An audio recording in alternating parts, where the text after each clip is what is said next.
Today I'd like to raise two short issues. The first is the question of whether or not we'll have to return €280 million to the EU on the basis of our inflated GDP figures. And I'd ask you, Leader, to ask the Minister to clarify this position. The second item that I'd like to read today to the House is the challenges facing SMEs dealing with the Government's public procurement contract. The Office of Government Procurement drive to centralise public procurement of goods and services having a detrimental effect on small and medium businesses in Ireland.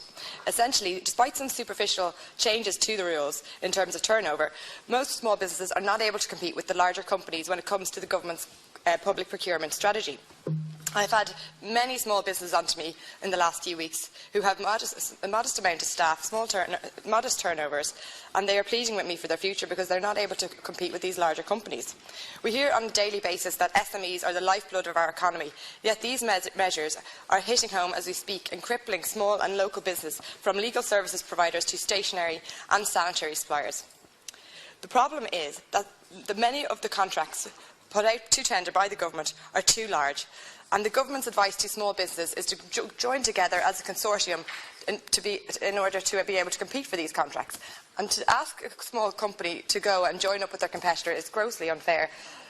A lot of these small businesses might have been in business for a long time. They might have trade secrets, family businesses, and it's unfair to ask them to join together and share these trade secrets in an effort to compete for these tenders. And also, one of the other major facts is that though a lot of these tenders are on the basis meant to be provided to SMEs, many subsidiaries of larger companies are actually putting themselves out as a small business, and it means that predatory pricing is coming in where they're just not able to compete with the larger suppliers, and it's really affecting small businesses in terms of they may have traditionally in the past have dealt with local schools, and a principal of a school might have been able to ring up and say, could you drop down a few hundred rolls of toilet paper? Well, now they can't go with their local supplier. They have to go online, order from a centralised database, and it's actually a massive detriment to the local school, and it's a massive detriment to the local businesses.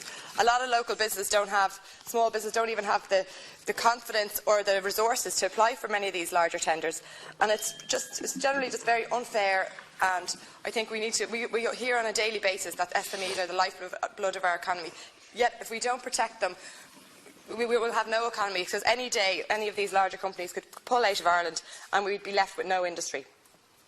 So I'd just like you to raise this issue with the Minister and ask him to revise these public procurement guidelines, and if it's the case they can't be revised, to perhaps give more investment into providing for resources for small businesses so that they're able to compete and enter into the tender process, because it's quite like a non-transparent and costly exercise entering into any tender. Thanks very much.